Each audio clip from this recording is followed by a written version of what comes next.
Hello and welcome to episode 6 of Suspension on Screen.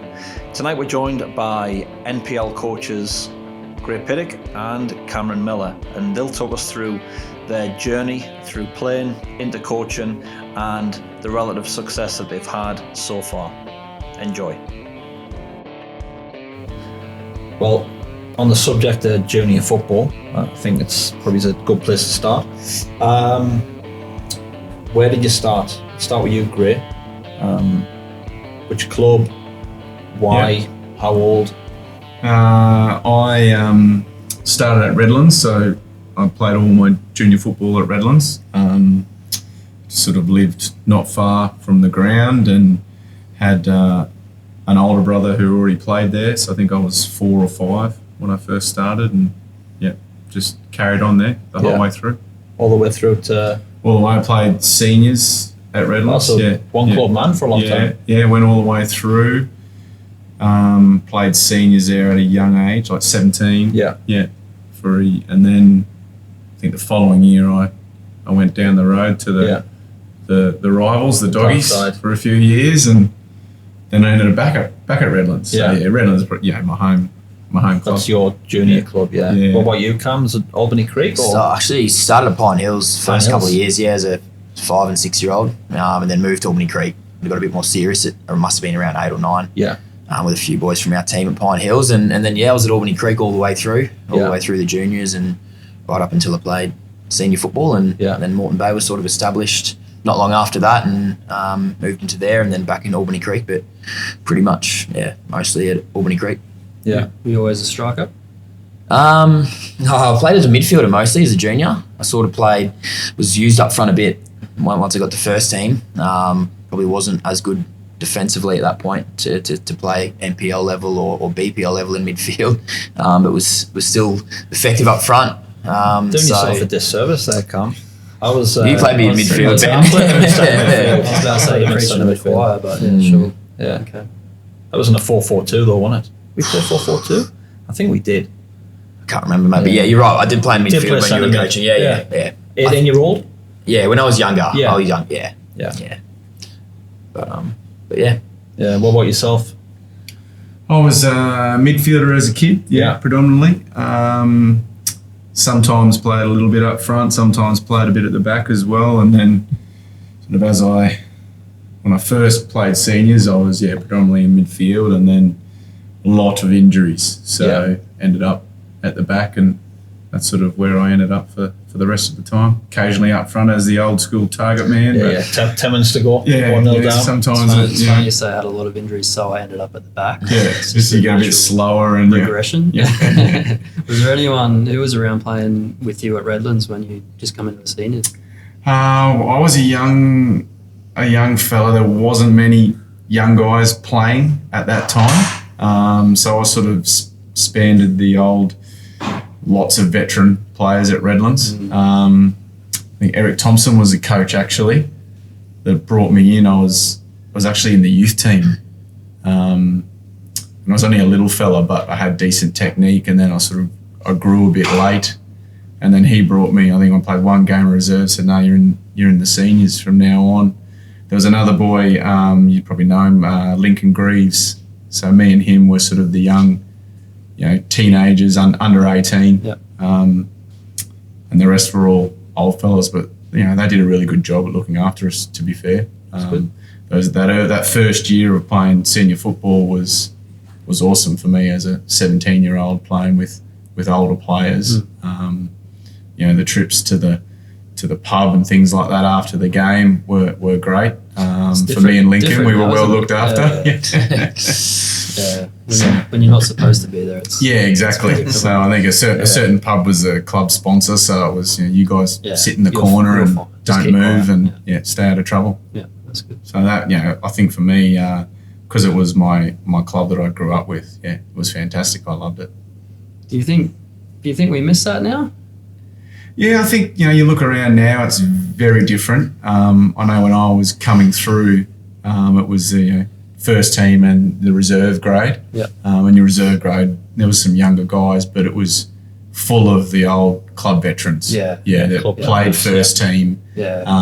But were a bit older, weren't going to play, or your regular reserves. There or thereabouts. That were just going to hang around and play. Yeah. And you sort of had that bit more of a club feel in those moments. Yeah. It's obviously very different now with how the setup is. Yeah, we've spoken about that quite a bit, like the difference between the old reserve grade to now 23s and 20s prior to that. Yeah. Because you lose that, like those clubmen who want to stick around and play for the club, but aren't quite there. Oh, for they the start first playing team. Metros. Yeah, Is it Metros now on a Friday night?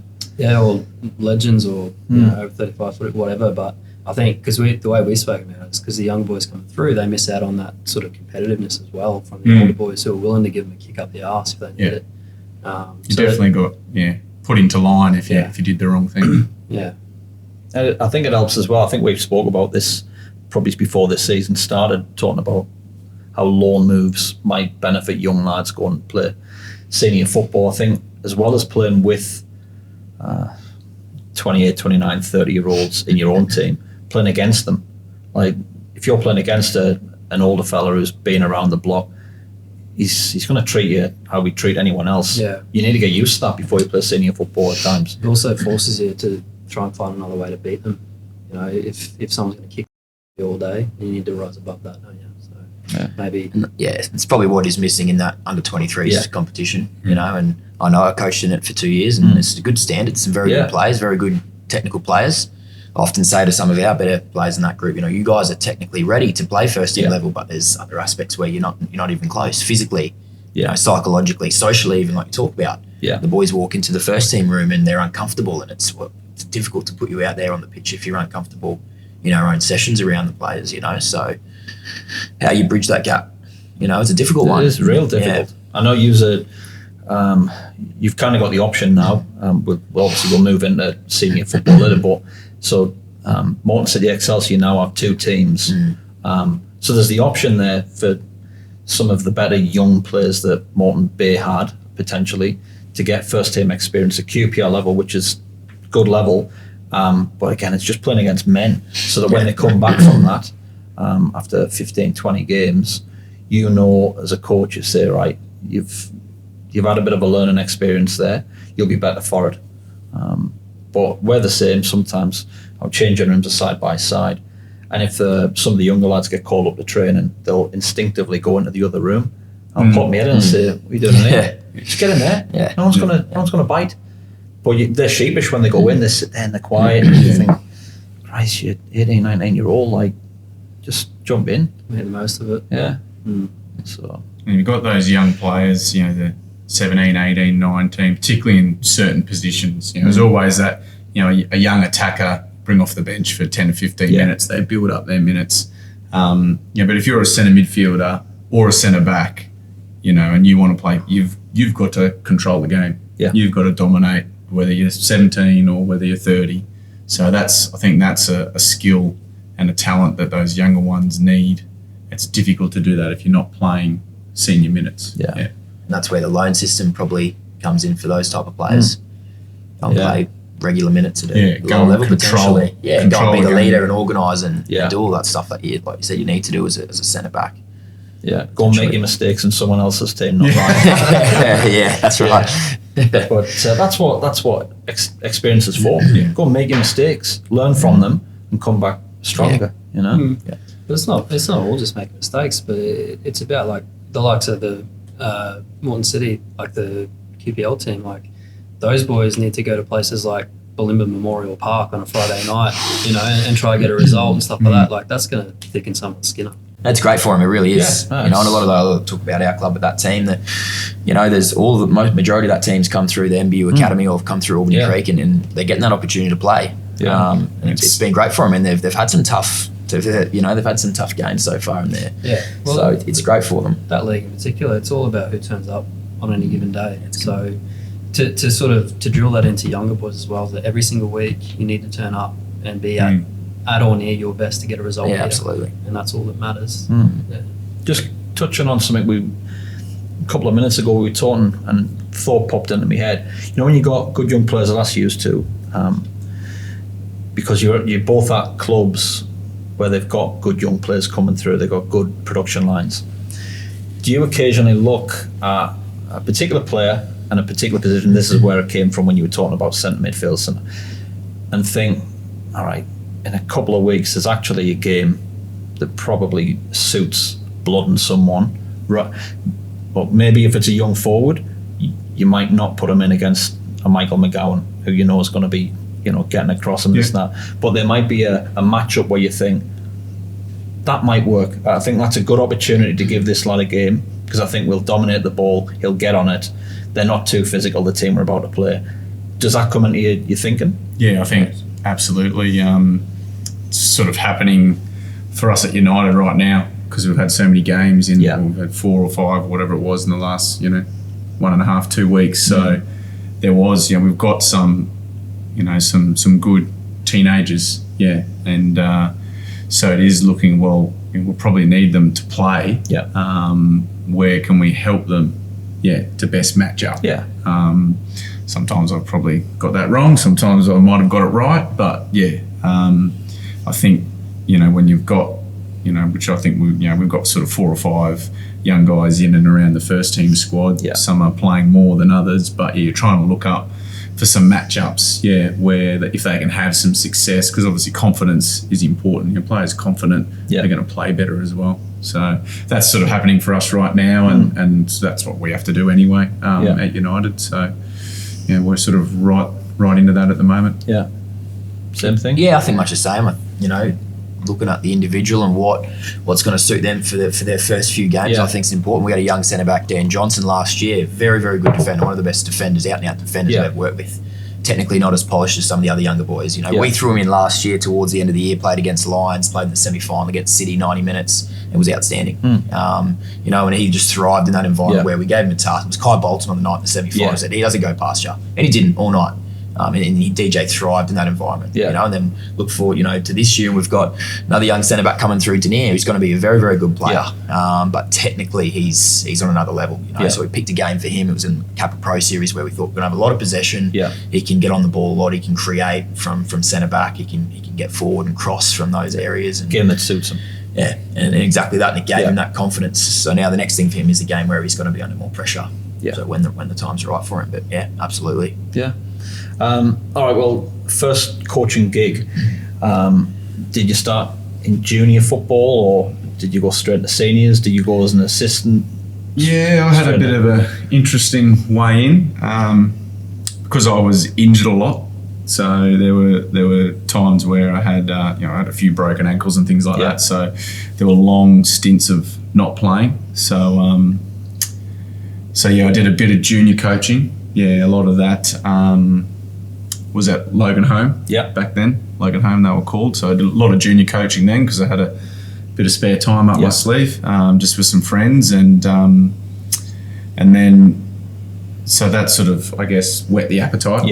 I guess, and then I'd been injured for some time, and then Nick at Logan decided to get the seniors going. And originally I was just going to come in. I'd sort of given up on playing, and I was late 20s, and I just sort of said, I'll come and be the assistant and help out. I think I was living on the Gold Coast at that point anyway, and working down there, and it was a lower division. I think it was like Division 2 or something at the time. Yeah, was it the old Cap 2? Something BPL, like that. Cap 1, Cap 2. I think it was even lower to start with, but then we got bumped up because someone pulled out, and I started just helping Nick out, and then I went, bugger this, I'll play. So, and because it was a lower level, that helped me just to get back into playing. Because I wasn't fit and things like that, and ended up having, and we got promoted every year, but ended up playing 3 or 4 more years, which was great. And I was the assistant at the time, so it was a bit different because I was still, in the end, I was still playing. So that was interesting. And then really from there, I had my first child, and I was living on the coast, and promised the wife I wouldn't travel anymore. So I still wanted to play, but I was injured, and the NPL started, and I just contacted Palm Beach, and obviously didn't know me at all or anything like that, and they had an under-15s team, so I'll coach them. Yeah. And then within a few weeks, they needed a coach for the under-20s, and I was still trying to play at the time or come back from injury. So I ended up coaching the under-20s, and then the first team coach got the flick, and they sort of said, "Oh, do you want to take it on?" Yeah, you got 2 games, and I think they'd won 1 game, Palmy at the time. And you got 2 games, and the first game was against Strikers, who are the big dogs, of course. Yeah. And then we won those 2 matches, and then all right, well, you got the team for the rest of the year, and so I was really just learning as I was going, to be fair. But I guess the next year we had a bit of success, so that just helped things kick on from there. So never looked back. So I was interested. I still wanted to play, to be fair. I was still dirty that I wasn't playing, but when you had a bit of success, that sort of keeps you going. Yeah. And yourself, obviously, I remember you as a player, 18, 19-year-old when you played for me. Someone asked us not long back, do you ever know in your dressing room when you got a player, can you spot the ones who are going to move into coaching? And I think at the time, maybe it's when you get asked the question, you have to think about it and go, yeah, maybe. But when I look back now, I saw probably as a coach in you quite early because you were a thinker, and the way you played the game, you were quite intelligent. So if I look back, I mean, at the time, I probably wouldn't have thought of 18, he's probably not bothered about coaching. But I look back now and I think, it was probably an obvious pick even at that point, just because of the way you played the game and the intelligence you had around it. So was it something as you were playing that you thought, because you came into very young coaching as a coach, I think in senior football as well. So I've always coached from a very young age. Even I coached my younger brother, who's now in our under 23s team at Moreton City. He was, when he was 5 playing in the under 6s, I was his coach. He's 19 now, and I was coaching him, and I would have been 15, 16 myself. So I've always been coaching at that, and as I was playing first team at Moreton Bay and then Albany Creek in the BPL, I was coaching the academies. That was a bit of a side job for me. I had a little bit of cash, here and there, and just progressively did more and more coaching. And then Adam Piddick came to the club, Grae's brother, obviously, and he ended up being a big influence of me and my coaching. But he got me into doing a lot of work in the SAP programs where it started for me, and I think he believed in me as a coach. Sort of took me under his wing a little bit and threw me into an NPL team quite young, and mentored me through that first season. We did an under 12s team together, and from there I went on and coached them through the 13s and 14s, and skipped a year to did 16s and 18s. So I went through all the age groups at Moreton Bay, and that was it. Our ads moved on down to Melbourne, and Matt Poole sort of took over, and Matt and Poole and I got a very good relationship. So I got to work with him very closely for a number of years, and I actually moved down the Gold Coast for 1 year. That was for my teaching. I finished my teaching degree and got an opportunity to work down at Palm Beach, Currumbin with Shane Robinson, who is a coach I got a lot of respect for. So I went down there to work with him. I went to GCU. I think Grae was at Knights at the time. I nearly went over there, but ended up at United with Craig Midgley to work in the academy there, which was a good experience that year. Did some work in there with the 14s. A couple of boys who were in and around Grae's team last year, James Durrington and that were in that group. And then I was only there for a year, and it was Royce Brownlee called me and said, I want you, come back and work with me in the first team and coach the 23s, and that was that. I knew around that time I wanted to get in the first team football and senior football, so that was a chance, and I went back and did 2 years with Royce, and that was it. Yeah. Is it, and I'll ask you this as well, Grae, being an assistant, you're obviously still learning the ropes, so to speak, but does there come a point, I went in the other way around. I went in as a head coach, and then kind of after a few years of doing that, went to Power and did more the assistant. So I'd already done what I needed to do it in that sense. But when you're an assistant, does there a point come where you actually think, I'll be doing something different here, and you have your own ideas and you think, I think we could be doing something different here? Is that the point where you think, I've got to be my own man at some point very soon? Yeah, I think potentially. I think it's also good to have different opinion. You don't want your assistant to just agree with everything you say as well. I think my experience is probably a bit different because I was good mates with Nick, who was the coach, and he'd never coached seniors before anyway. Yeah. So we used to argue all the time, like, what the hell? This is junior. This is junior rubbish. Yeah. The seniors aren't going to do this. Let's do this and this. But because we knew each other well, then so it was probably different to a traditional head coach and assistant.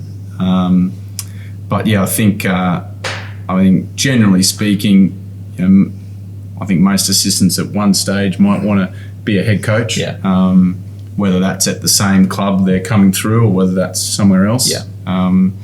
So if you start to think things like that, and then I think it's probably time to look for an opportunity if you think you're ready. Yeah. And I definitely thought, I knew I was going to be a head coach earlier on. I went back to Moreton Bay to work with Royce. That was the opportunity for me, but it was never to go and work. It was about the opportunity to work with Royce and gain experience in senior football from a coaching perspective. And then Royce and I are very different types of coaches. Yeah. I kind of knew that going into the job as well, but that was a great experience too. Yeah. I learned a lot from him, and his style of coaching and managing senior players was the big one, because I was confident and believed in my coaching ability, teaching players how to play the game, and I always knew the big challenge for me was going to be managing players and senior players from a young age. And I coached, my first job last year was coaching 5 players who were older than me. So I knew that was going to be a big challenge. So I think I learned a lot off Royce in that space. He's very good at managing players and building positive culture. So you learn from different people along the way. So I think 2 years as assistant was extremely valuable for me becoming a head coach. How did you adapt to that? Like, what were some of the challenges you had with it, especially like older players or even more experienced players, trying to get them to buy into what you're trying to tell them? Yeah, well, obviously I work with a few of them were there for the 2-year period when, the likes of Chris Marr and Jeremy Stewart, Sam Knight, these boys were there when I was the assistant coach. So I guess, I was the assistant coach and I would come in and take components of sessions, and I think that's where I gained most respect pretty quickly from those players on the grass and the sessions that we were doing, the information I was able to deliver to those players in session, feedback in games, that sort of thing. Yeah. And then it was just quite a smooth transition, if I'm honest. And in the end, yeah, I think so. It was a good transition. In the end, I think I can say those boys are the easier ones to manage, if I'm honest. Yeah. Well, if you can get them on side early, then that's right. You manage the rest, don't they? Yeah. The players know pretty quick. I think the players can tell pretty quick, this guy knows what he's on about, or I think they sort things out pretty quick in that sense. So, and just on that, I think I'm talking to Adam, my brother, obviously quite a few years ago, and he predicted that Cam will be a first team coach. He'll be the head coach soon. So he had a lot of faith in you, and so I tried to get you at nights initially. It was off the back of Adam's recommendations. So I think if you know your stuff on the grass, then you're definitely going to have credibility with the players, and then you learn some of that man management. I think from some of the coaches you might have had, like I had some pretty good coaches back in the day, and learn a lot from them, and maybe some things not to do as well, and you try and package all that. But I think you learn a lot, from your mistakes as well. I think I've made a lot of mistakes, man management wise, and you try to, sometimes on a weekly basis, and you try to, read that and can you learn from it next time? Yeah, I remember you must have been in your second year at Moreton Bay as the assistant, and a couple of I get calls all the time from presidents of clubs, need a coach, who can you recommend? And there was one particular club, I think I rang you, I said, look, I think you're probably ready to move into, I think it was a QPL 2 team. I really liked about what you said. You said, no, I think I am ready, but I don't want to drop that far down. Like, you knew that you wanted a certain level and a certain... Yeah, and that was respectfully. It wasn't about, it dropping down. It was just... you just said no. I think I always felt that my first job was important. I knew that where you start is extremely... It's going to set you up, either go in and you do well or you don't, and that could be it. Yeah. Somewhat. And I wanted to coach in the NPL. I wanted to be at that level. I was already, as I was coaching the players at that level, I knew I could do it. Yeah. And I was extremely motivated to do it as the head coach and, be in control of everything. So I think, I had a few different offers from QPL 1 and QPL 2 teams around that season towards the end of that year. And then it all kind of fell into place with Royce ended up leaving the club, and it all kind of worked out perfectly for me. Looking back on it, I was quite fortunate how it worked out. Yeah. Obviously, different ends of the spectrum in terms of experience with first team, but if we go through achievements, so going back to Palm Beach. Palm Beach. I really enjoyed my time there. Obviously, they gave me a chance. They didn't really know me, but they gave me a chance. Gary French was the TD at the time, and I know, obviously the people around the club didn't know me, but he just went, nah, have a go, see how you go, and we'll back you. So I really enjoyed my time at Palm Beach. It helps this, the first full year I was in charge. Obviously, we won the premiership, won the grand final, FA Cup quarterfinals. So it was a bit of a dream sort of season in that sense. It was the first year of the FA Cup too. So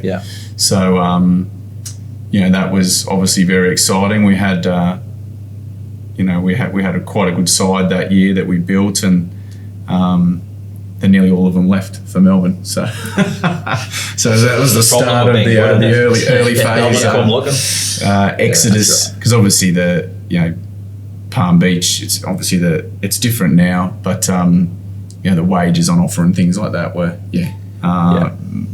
very small compared to what you can get in other states. So your Chrissy Lucas, your Troy Ruffins, Dan Dragicevic, all those guys were top players and had really good seasons, and they'd all gone, so we had to rebuild. But the good thing about the Gold Coast, there was some really good young guys coming through. So the 4 or 5 years I was there, we were always up there.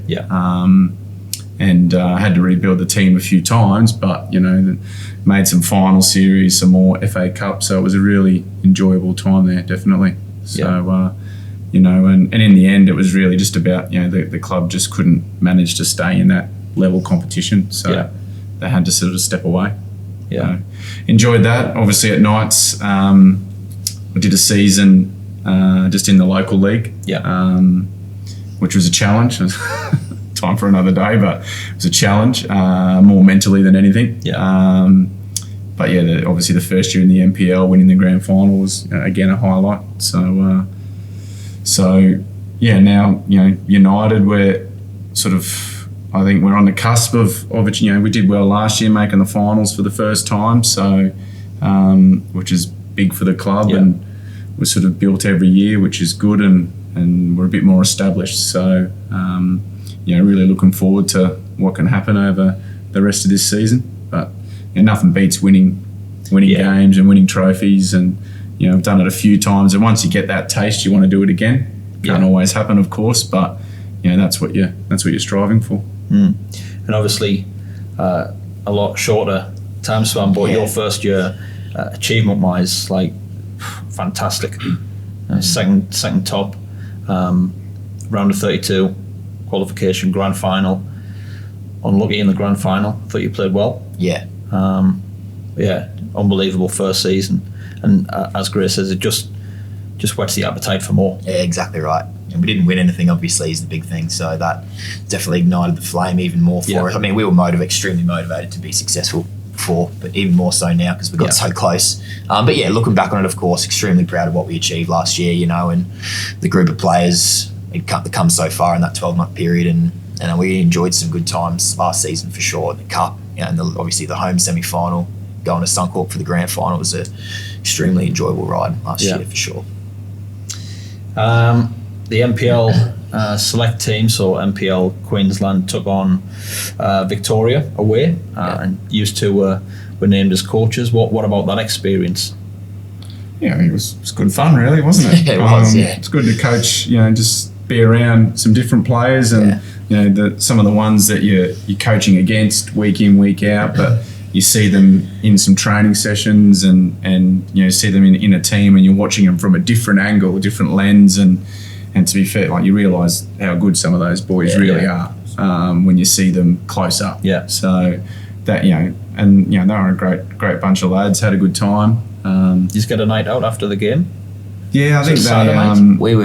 We planned to, but Grad is a young fella with him, young so fella he was halfway out the door and then he was back in. But no, So, but You'll leave him at home next time. yeah. Well, I had to bring him, unfortunately, but no, look, he had a great time. He was the good. number He was one great on the supporter, trip, so yeah. he still talks about it now. Yeah, So he great. thinks he's coming again this year. So Was there any of those boys that in that squad that you would have thought, yeah, I wouldn't mind having a crack at you in my side this year, or one in particular? Plenty of them. Plenty of them there. Any one that you would sort of break the bank for?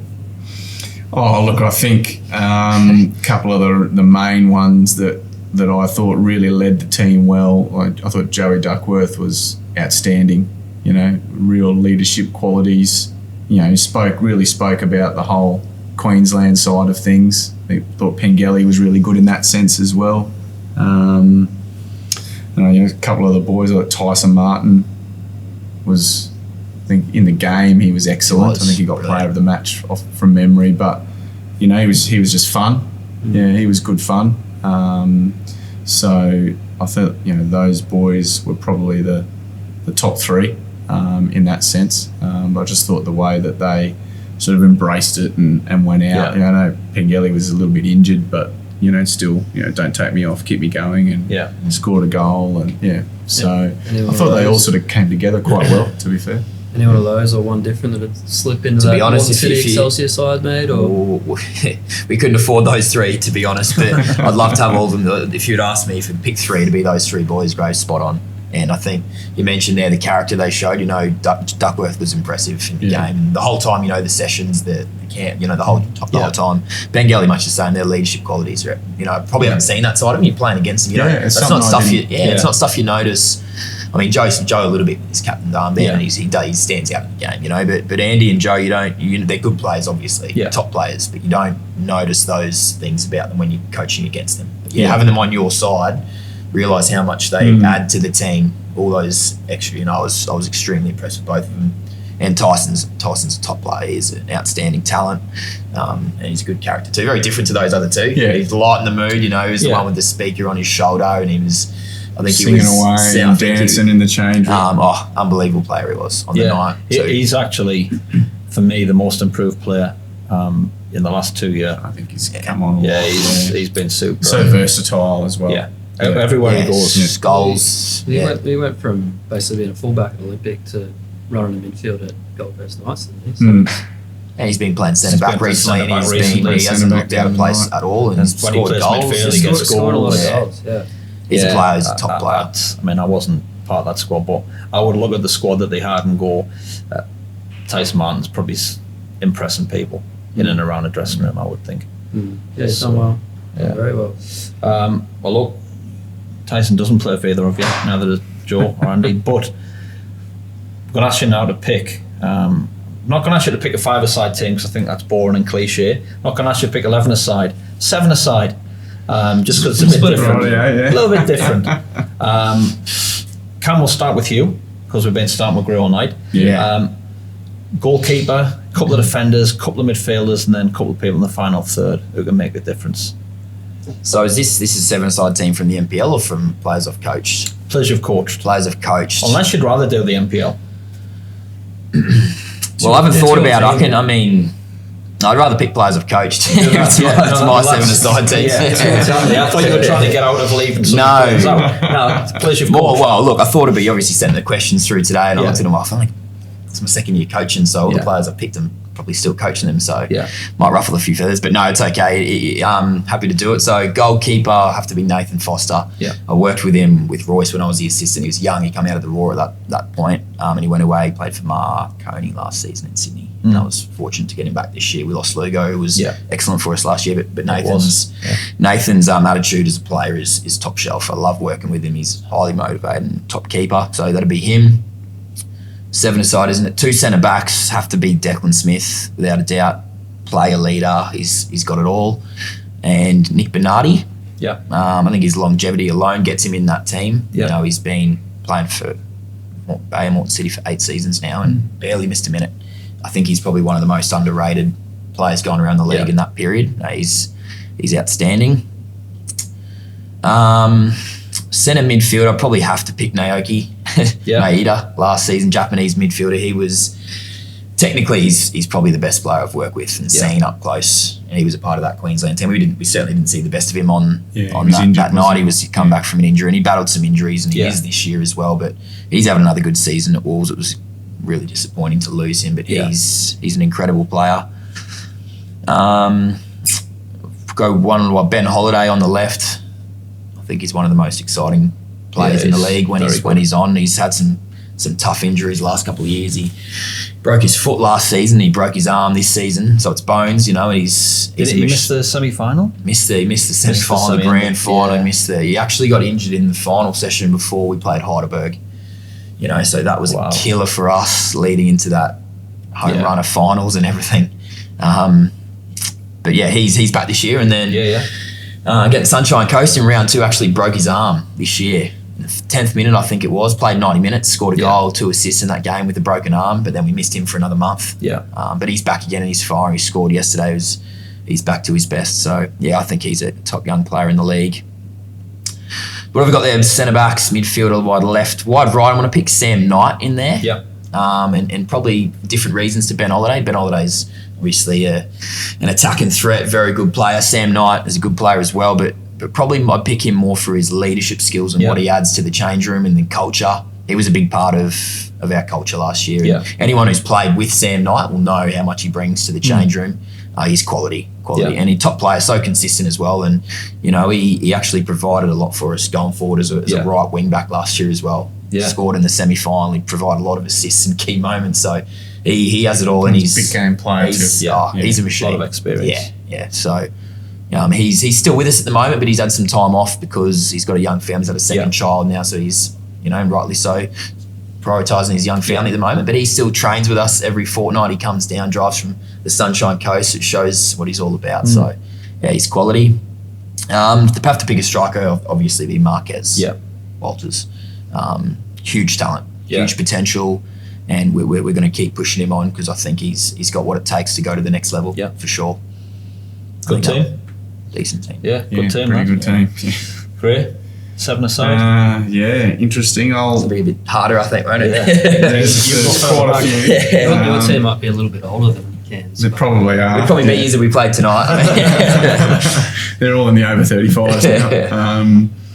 I think goalkeeper point of view, I think Carlos is probably the best keeper I've ever seen in NPL Queensland, to be fair. Despite Joshy Langdon, I've had him as a goalkeeper as well, and he's very good too. But I think Carlos, I think everyone would love to have him, obviously, in goals. Not only the level of ability, but also the leadership capabilities as well. And he's getting on now, but he still wants to train, doesn't shirk anything. So he's definitely there. He probably likes 7 aside too because he can just bomb it straight into the goal from there. I'll go with 2 defenders. I think I've had a few good centre backs, to be fair. I'll probably leave some out. I might leave Matt Smith out just because, he was played for his country and didn't play for too long for me. So I might go for some guys. He wasn't that good. Yeah, even though he was pretty immense for those few matches that he did play. He was never lost a game when Matt Smith played. He was brilliant. Actually, when he first came back. But I think I'll just go Christian Reese. In the early years, he was a bedrock of that Palm Beach side that just, no one expected us to be even making finals. And he just drove the boys, obviously very strong defensively. Just drove them to the title. We just knew if we score a goal that the other teams weren't scoring. So he's definitely there. And the other, if I pick 2 defenders, probably the other one's Oscar Dillon. So obviously won a grand final with a free kick for us at nights, and seeing him, he's obviously he's a more complete player now. Certainly wish I had him now as well, but he's a more complete player. But just him coming through. I think he was only 17 when he first played some matches at Palmy at the back end of that, and and come through as a teenager at nights and do that and kick on to play some A-League minutes. So I think, he's definitely in there. So it just means we leave some very good players out. You got a strong bench. Yeah. Midfield, I think, it's interesting. I'll probably do the same thing, to be fair. I'll leave Mitch Nichols out just because Very strong. He doesn't need to be in this team. Yeah. He's just a whole nother level of ability, I think.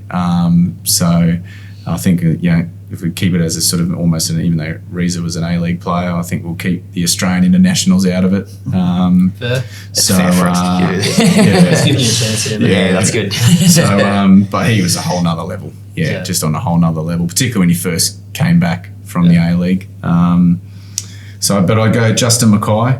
I think, he's, absolute legend of the NPL, to be fair. Even last year, still bossing the midfield at 37. It was only just injuries hurt him at the back end of the year. Yeah, at Palm Beach as well, didn't he? Yeah, so he was a captain of Palm Beach in that 2014, and when a lot of the other boys went, and rightly so, to bigger offers down south, he was still there, and obviously rebuilt the team again. So he was obviously a fantastic player and a proper leader of a club as well. So he's definitely in that team. Probably the other midfielder. That's a tough one, isn't it? I think I've only coached him a little bit this year, but I think Fraser Hills, he'd love to play 7-a-side. Fraser Hills, he just loves to play, so I think he's got to be in there. Again, someone who's really had a bit of time off playing because he lives so far away down in Ballina, but he makes the trek up for training and really toughs it out. His quality is there, but one thing I didn't realise when you talk about once you start coaching him, how hard he works and how committed he is, and he's great around the dressing room as well. So I think he's definitely in my 7-a-side team. And a couple of attacking players, I'd probably I'll leave Smelty out again for the same reasons. Scored at a World Cup, we'll leave him out. He'll probably get a phone call, but anyway. But I think definitely Chris Lucas. Yeah, no doubt about it. He's obviously been a high-level goal scorer wherever he's played. He's proven that and still going strong now. So he's definitely in there. And I think probably the other one to add in there, if I was to go another striker, it's probably Sam Smith.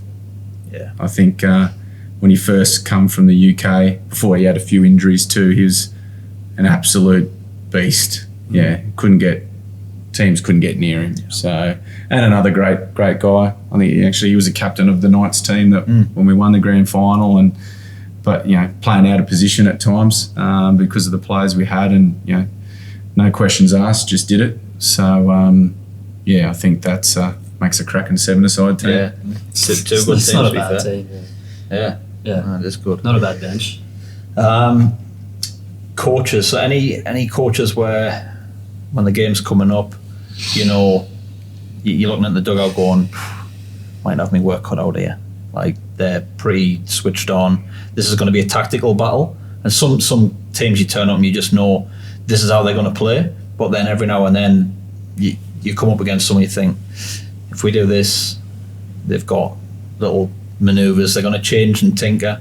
Does anyone of you think this is tough? I'll let you go first. I wouldn't say I get concerned about coaching against anyone or worried, about anyone. Obviously, respect a lot of the coaches in the league. I love playing against Gold Coast Knights at the moment. We've had some good games against them, and enjoy coaching against Scott McDonald. Obviously, he's a Socceroo and all that comes with it. So it's, for me, I really enjoy that part of it. But I think our Moreton Bay versus Gold Coast Knights, we had some cracking games last season too. And the grand final was a real tactical battle. I thought that the game changed throughout, and we changed things, they changed things, and that was enjoyable to coach in a game like that. I think the other one is Grae in Gold Coast United.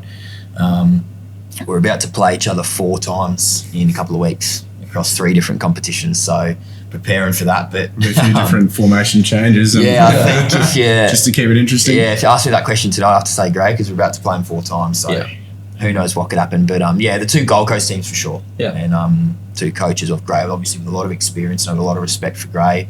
Played against him as a player when he was coaching Gold Coast City. Yeah. And obviously probably my relationship with Ads, his brother, is sort of very similar in the way they present things when they're coaching and mannerisms and stuff on the sideline and that, so I enjoy coaching against Grae as well, and that's all. So probably those 2 in the league. Cool. Grae? Yeah, I think you look at ones who you think might throw something different or might make some changes or adjust things, and I guess they're probably, because then it starts you thinking, I've got to be prepared for this maybe, or so I think there's definitely coaches out there that aren't afraid to change things or try something different.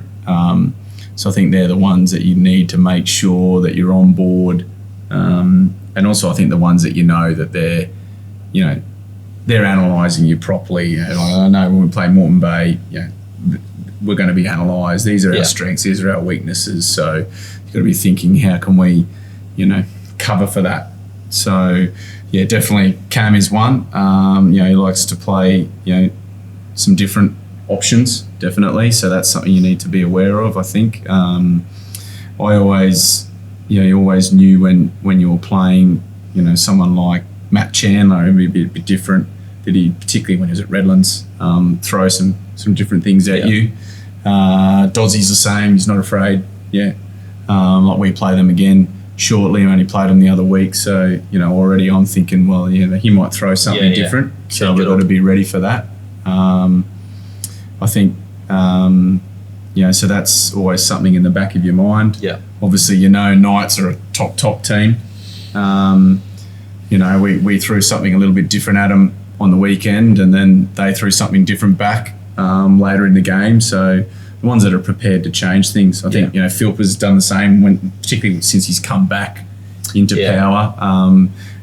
Some different things there. So I think they're the ones where mentally you're going to be challenged as a coach, and you just got to be ready for things change in the game. You got to be up and be prepared for them. Yeah. Favorite ground to visit? There's a few that I don't want to visit. That's for sure. Complex is one of them. Yeah, that's it.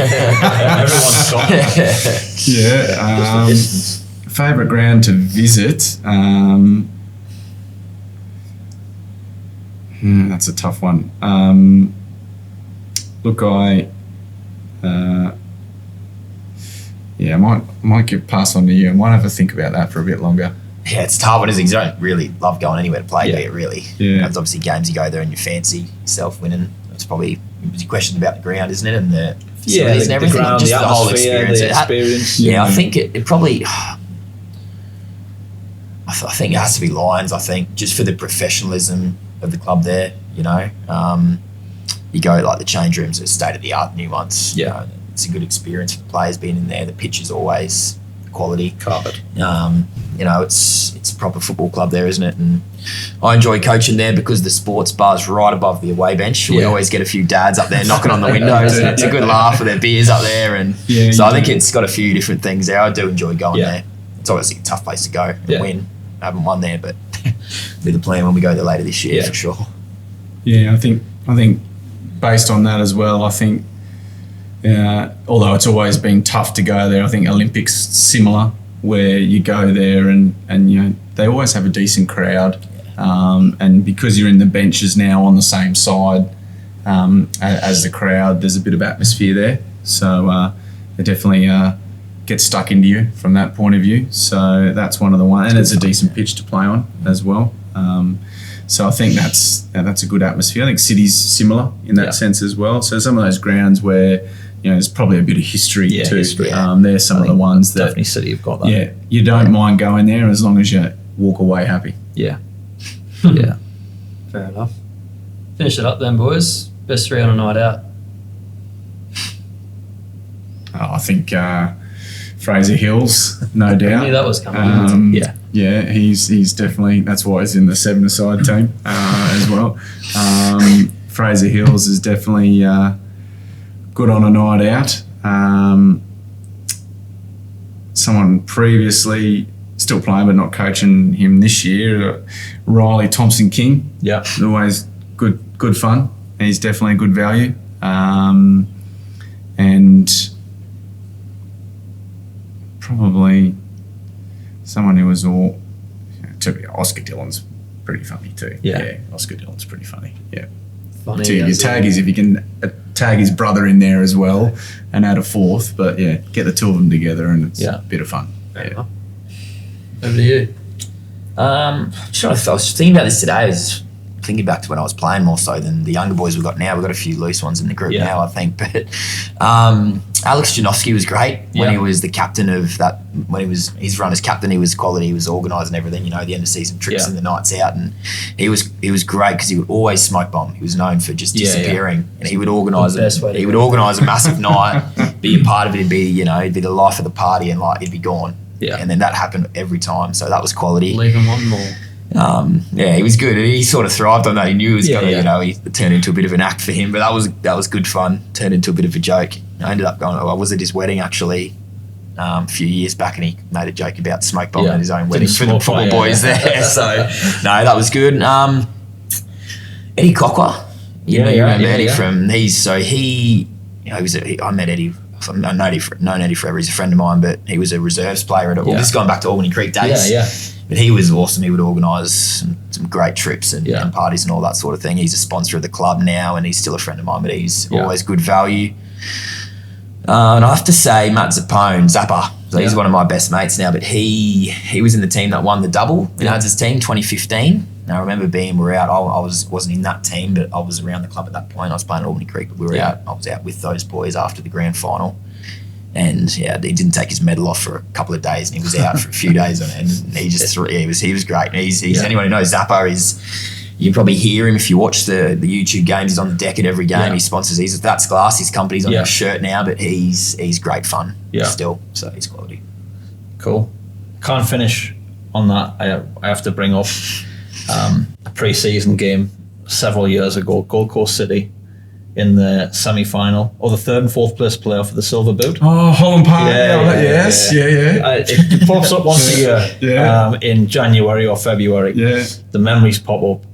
Holland Park, 6-1 up with, half an hour to go? 30 minutes to go. 6-1 up. Yeah. Grae chucks a few of his on. I'd take a few of mine off. Within 5 minutes, it's 6-3. And there's still 20 to go, and I've turned around to the assistant. I went, we got a problem here. He went, nah. I went, we got a problem. I'm not naming names, but the three I put on up top. Can you please name them? One of them plays for you now. I brought on Manny Garcia, Ash Shawn, Billy McPherson, and they sounds played like a winning combination. Three, and everything that went forward came back with interest. It was as if they were hiding, not to get on the ball. And 6-4, 6-5, with about 5 to go, it went 6-6. I went. And was it Lyndon? Lyndon Dykes came on. Because we rested a few. It was the third. You'd have to get in the day before. Lyndon Dykes put Lyndon Dykes on, and he just went nuts. Not even in the conversation of the 7-a-side team. Off to the Euros. The best thing was this game finished 6-6. Yeah. And also finished 6-6. Finished 6-6. Right. And then they've come down and just went, it's got to go extra time. Yeah, I remember this. So I walked up because all my lads were saying, this is going to finish about 15. So I walked up and I said, look, our league campaign starts next week, so do you fancy just playing pens straight away? And he's turned around and asked his players, and they were like, nah. No chance. It only finished 8-6, to be fair. It finished 8, but we were 6-1 up and got done 8-6. So good coaching in the end to keep it. There was a cash prize. There was. It was players pool. Yeah, so we were like, boys are like, we can go to penalties, and I was quite happy, to be fair. Yeah. But they turned around, no, we've got it here. We're playing 30 minutes of extra time. You'd be silly to do that, wouldn't you? Yeah. To be fair, as soon as I got to weight, I think the handbrake went on, and it was just like, let's just get through this well. Don't get injured. Yeah. So yeah, what a player, Lynn. He just got injured too. He's going to miss the Missing Euros. In training. Injured in training. Yeah, I saw that report today. So that's Devo for him. Yeah. He's done well though, hasn't he? Kick on a proper pro career. I reckon that day might have kicked his career on, to be fair. Probably Give him a bit of did, yeah. confidence. I don't think that was it, Benny. No. That's the story I'm sticking to. You keep telling yourself that, big fella. Yeah. But look, thanks for coming in. Really enjoyed it. Knowledgeable, insightful chat. And good luck with the rest of the season. Apart from the two obvious games against ourselves. Yeah. But look, yeah, good luck. Like, subscribe, do what you got to do. We'll be back in 2 weeks with another video episode. But until then, keep listening for the audio ones. And enjoy. You're right.